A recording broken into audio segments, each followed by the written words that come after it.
नमस्कार दर्शकों, आपका स्वागत है आपके अपने चैनल जागरूक दिल्ली में। अभी हम आए हुए हैं आदर्श नगर के वार्ड 17 में। वार्ड 17 से बीजेपी के जो कैंडिडेट हमारे सामने निकल के आ रहे हैं, जो जनता की डिमांड पे हैं, जैसे जनता ने हमें बताया कि सबसे मुख्य कैंडिडेट के तौर पे अनुभव धीर जी आ रहे हैं। हम बात करते हैं अनुभव धीर जी से और उनके बारे में पहले आपको जानकारी देते हैं, फिर उनके क्या विचार हैं। अगर पार्टी उन पर विश्वास करके टिकट देती तो उनका क्या आगे तरीका होगा काम करने का, उसके बारे में उनसे जाना। नमस्कार अनुभव जी। नमस्कार मनोज जी। जैसे कि आज के टाइम में माहौल बदल गया है और हमारी जनता की ये डिमांड होती है कि जो भी हमारा कैंडिडेट आए उसकी एजुकेशन के ऊपर मस्ट हो गया है कि एजुकेशन क्या है। तो मैं सबसे पहले तो यही सवाल उठाऊंगा कि आपकी एजुकेशन क्या है। देखिए, ये सवाल आपका बिल्कुल सही है, क्योंकि कार्य को कराने में कहीं ना कहीं आपकी जो पढ़ाई लिखाई है वो काम आती है। कार्य को एग्जीक्यूट कराने में, क्षेत्र के विकास के लिए वो एग्जीक्यूट कराना बहुत आसान हो जाता है पढ़ाई लिखाई से। तो मैं सभी को ये बताना चाहता हूँ कि आपका सवाल बिल्कुल ठीक है, और मैं एक विधि स्नातक हूँ, मतलब एक लॉ ग्रेजुएट हूँ, और ये मेरी पढ़ाई है। साथ में मेरी सॉफ्टवेयर इंजीनियरिंग मैंने की हुई है और विधि में स्नातक हूँ। अनुभव जी, शुरू से आप इसी क्षेत्र में रहते आ रहे हैं, यहाँ से मंडल अध्यक्ष भी रहे हैं, तो ऐसा तो हो नहीं सकता है यहाँ की जो समस्याएं होंगी आपके नॉलेज में नहीं होंगी। तो मेरे हिसाब से तो आपको आते ही उन समस्याओं पे रूबरू होना पड़ेगा और उस पर आप कार्य करा सकते हैं। तो आपका क्या सोचना है इस पर? देखिए, कोई भी राजनीतिक सफ़र तभी शुरू होता है तो जब आप समाधान किसी को देते हैं। अगर मैं आज की स्थिति में कहूँ कि चुनाव अगर मैं लड़ता हूँ और जीतता हूँ, तो मेरे लिए स्थानीय जो समस्याएं हैं वो प्राथमिकता रहेंगी और उनका सामना नहीं करना पड़ेगा। मुझे 5 साल में उनको ख़त्म करना है, उसकी योजना बनानी है कि जितनी कम समस्याएं हों।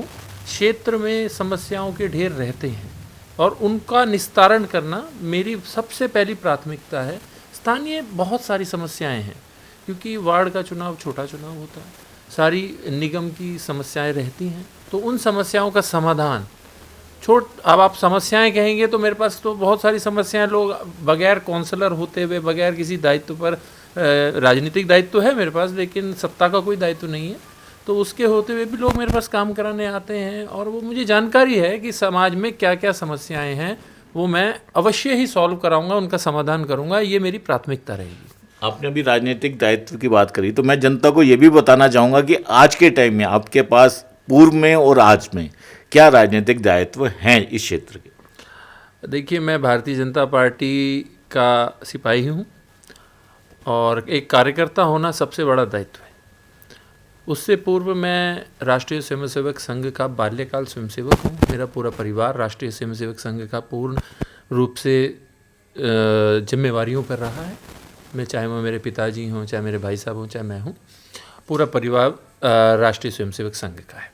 दूसरा, मेरा सौभाग्य रहा कि मुझे संगठन ने दायित्व दिए, तो युवा मोर्चा का, जैसे मैं अपनी बात करूं तो शुरुआत में युवा मोर्चा में मुझे प्रदेश का महामंत्री रहने का बड़ा ही सुंदर अवसर मिला। माननीय गौरव खारी जी हमारे अध्यक्ष थे, विजय गोयल जी अध्यक्ष थे, डॉक्टर हर्षवर्धन अध्यक्ष थे। उस समय मेरे को ये काम करने का मौका मिला।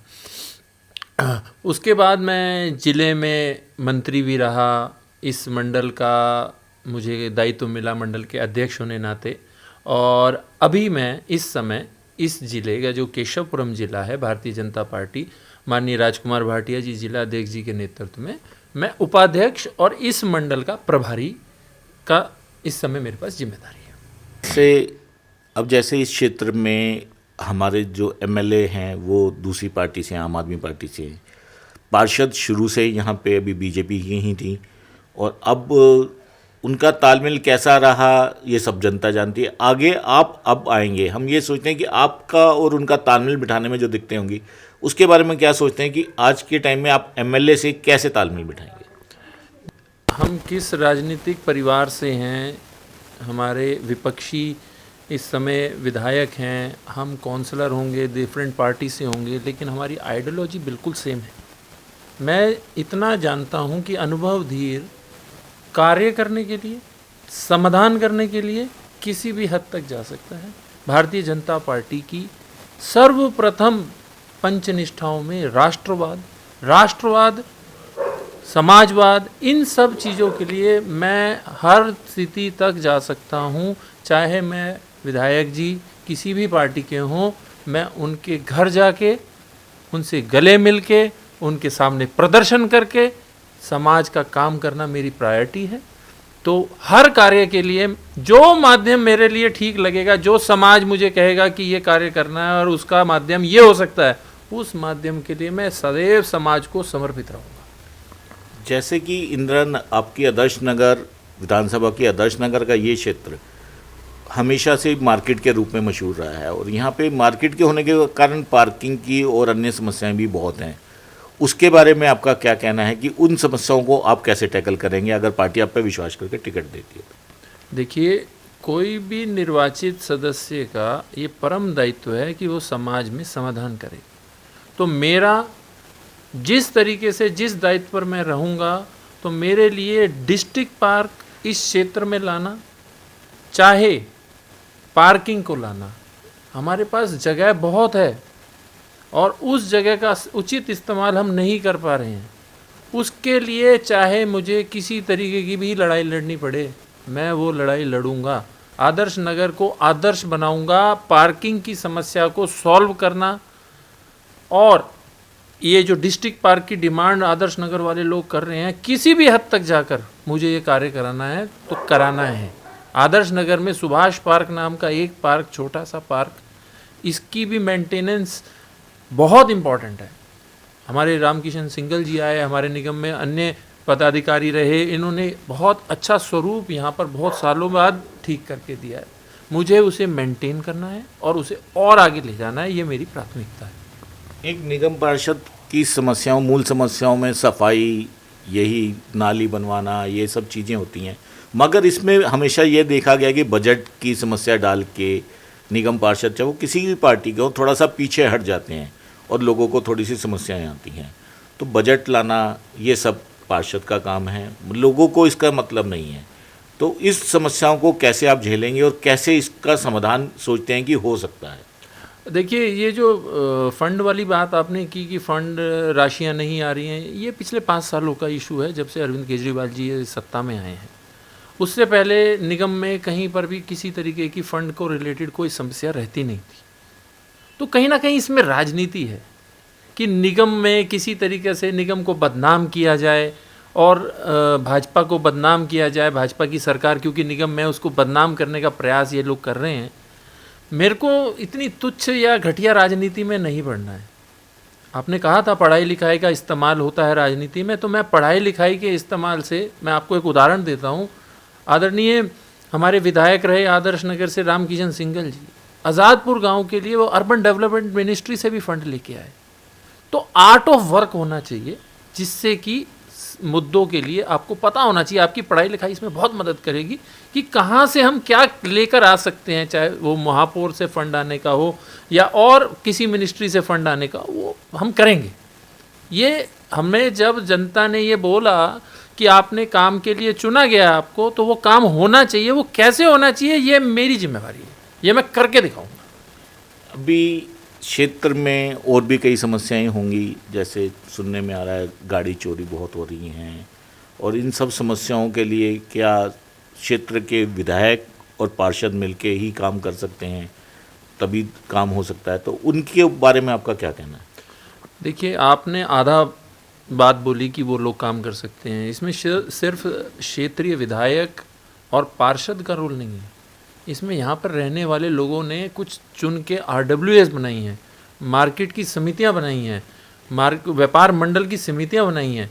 उन लोगों को इकट्ठा होकर एक पेज पर आके पार्टी की सारी चीज़ें भूल के कि आप किस पार्टी के हैं, वो सब बातें भूल के आपको राजनीति को त्याग के समाज की समस्या के लिए आपको जितना भी पुलिस से संपर्क साधना है वो एकत्रित रूप से करना चाहिए, क्योंकि आदर्श नगर कई खराब इवेंट्स पिछले देख चुका है।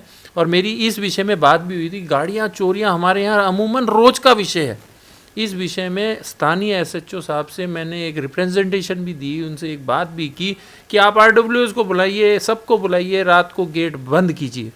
किसी भी तरीके से एक एंट्री एक एग्जिट, ज़्यादा से ज़्यादा 2 एग्जिट रखिए। तो उन्होंने भी हमें बोला है कि हम RWS के माध्यम से सबको इकट्ठा करेंगे और सबसे इस विषय के लिए एक बड़ी बैठक का आयोजन करेंगे। ऐसा हमारे जो SHO साहब हैं, जाखड़ साहब, उनसे मेरी इस विषय में बात हुई थी।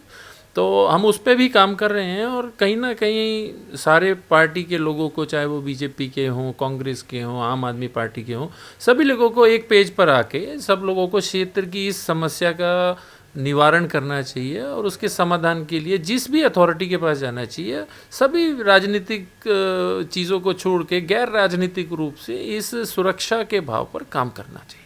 एक पार्षद के क्षेत्र में होने के नाते जैसे समस्याएं रूरल क्षेत्र में ज़्यादा आती हैं अर्बन क्षेत्र से, तो रूरल क्षेत्र जो हमारे इस आपके वार्ड में पड़ते हैं 17 में, तो उनके बारे में आगे की क्या रणनीति है? क्योंकि भड़ोला क्षेत्र यहाँ का बहुत फेमस क्षेत्र रहता है और उसकी समस्याएं भी अनेक हैं, उस पर आपका क्या कहना है? और जो रूरल क्षेत्र हैं उनके बारे में। देखिए, समस्याएं तो रूरल हो अर्बन हो सभी जगह पे समस्याएं तो आती हैं और उनका समाधान भी होता है।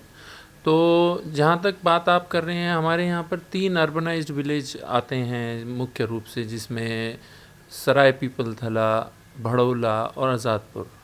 काफ़ी समस्याएं पूर्व में भी पिछले 10 सालों में समस्याएं सॉल्व हुई हैं और आगे भी जो समस्याएं आती हैं, जैसे समस्याएं अभी निकट ही कुछ बात चर्चा आई थी, तो उसमें एक बात आई कि वहाँ पर सराय के और भड़ौला के लोगों ने मुझसे इस बारे में बात की कि वहाँ पर इंदिरा नगर जो क्षेत्र है हमारा पास में, वहाँ पर जच्चा बच्चा केंद्र का एक विषय आया है।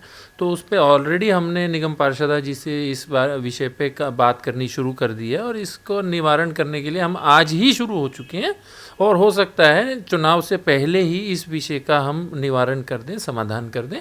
आगे भी इसी तरीके की जो समस्याएँ आएंगी तो उनके बीच बैठकर उन समस्याओं को जानना और उनका समाधान करना, ये प्राथमिकता है। एक डिफरेंस लोगों को मोस्टली ये नहीं पता होता कि MLA के और पार्षद के कार्य क्या हैं। तो मैं आपको से पूछना चाहूँगा कि आप क्या बताएं कि पार्षद के कार्य क्या होते हैं जो जनता को रूबरू होना चाहिए उनसे। देखिए, पार्षद जो व्यक्ति बनता है, जो पार्षद की जिम्मेवारी जो है वो जनता के बीच की जिम्मेवारी है। सबसे पहले सारे समाधान जो सबसे पहले अपेक्षित होते हैं वो उस पार्षद से होते हैं, चाहे वो सांसद के हों, चाहे वो विधायक के हों, लेकिन जनता के बीच में रहने वाला व्यक्ति जो होता है वो होता है पार्षद। 1-to-1 रिलेशनशिप वाला जो व्यक्ति होता है वो होता है पार्षद। तो पार्षद के कार्य अगर आप गिनती करेंगे तो जनमानस में आपस में संबंध होना सबसे पहला काम होता है। किसी के दुख सुख में खड़ा होना ये पार्षद का पहला काम होता है, क्योंकि जनमानस इस बात की उम्मीद रखता है कि मैं आवाज़ दूंगा तो मेरा स्थानीय नेतृत्व तो वहाँ खड़ा होगा, यानी मेरा पार्षद वहाँ मेरे साथ खड़ा होगा। और जो निगम के कार्य हैं वो सारे कार्य आपको जानकारी है, मैं फिर भी थोड़ा बता देता हूँ कि नाली है, सड़क है, सफाई व्यवस्था है और इन तरीके के निगम से एसोसिएटेड वर्क हैं। ये जैसे आज हम रोज़ एक दूसरे के घर में खुशी होती है तो बच्चे का जन्म होता है, जच्चा बच्चा केंद्र की आवश्यकता पड़ती है, सब निगम के कार्य हैं। आपको सर्टिफिकेट्स चाहिए होते हैं, सुख दुख के जो भी सर्टिफिकेट्स होते हैं वो सब निगम के कार्य हैं। और निगम के कार्यों की एक लंबी सूची है, लेकिन जो हमारे को रोज़मर्रा में जिनके साथ चलना होता है वो ये कुछ ऐसे मुद्दे हैं कि, और मैं आपको फिर बड़े विश्वास से कह रहा हूँ कि एक राजनेता जो पार्षद बनता है वो उनके बीच का बच्चा है, वो उनके बीच का भाई है, उनके बीच का बेटा है, तो उसका संबंध आम जनमानस से ऐसा ही होना चाहिए। यही अपेक्षा एक पार्षद से की जाती है। तो ये थे हमारे साथ अनुभव धीर जी। अनुभव धीर जी अपने इस क्षेत्र में एक मृदुभाषी और मिलनसार व्यक्ति के रूप में पहचाने जाते हैं और ये बात हम नहीं कह रहे, क्षेत्र की जनता ने हमें बताया है। तो उसी विषय को लेकर हम इनके पास आए। इनसे हमने क्षेत्र की समस्याओं के बारे में पूछा, इनकी पढ़ाई के बारे में पूछा, इनकी उन समस्याओं जो क्षेत्र में हैं उनके बारे में इन्होंने बेबाक जवाब दिया हमें और बेबाक तरीके से बताया कि अगर ये चुनाव इनको पार्टी विश्वास करके टिकट देती है तो इसके बाद ये जब आएंगे तो इनके क्या है, क्योंकि जिस आदमी को पहले से ही सब समस्याओं का पता होता है क्षेत्र की, वो उनको जल्द तरीके से सुलझा सकता है। और एक पढ़ा लिखा व्यक्ति हो वो, तो सोने पे सुहागा वाली बात होती है।